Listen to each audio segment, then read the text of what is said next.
Basically আসলে আমি একটা ইম্পর্ট্যান্ট টপিক নিয়ে আজকে কথা বলতে চাচ্ছি, সেটা হচ্ছে বাইকের ক্লাস প্লেট আর হচ্ছে ক্লাসের বাটি।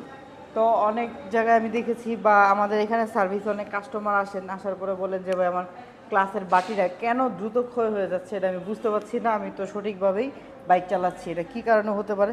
তো যেই ভুলটা আমরা করে থাকি বেসিক্যালি ধরেন এই গাড়িটা এখন নিউট্রাল অবস্থা আছে, তো গাড়িটা সামনে পিছনে মুভ করলে কিন্তু ইজিলি এখন আমি মুভ করতে পারতাছি একদম ফ্রি, কারণ হচ্ছে এটা নিউট্রাল পজিশনে আছে। আবার যখন আমি গিয়ারে ফালাবো, যেমন এটা আমি এই গিয়ারে ফালাইছি, এখন কিন্তু এটা আগে পিছিয়ে নিতে একটু টাইট মনে হচ্ছে।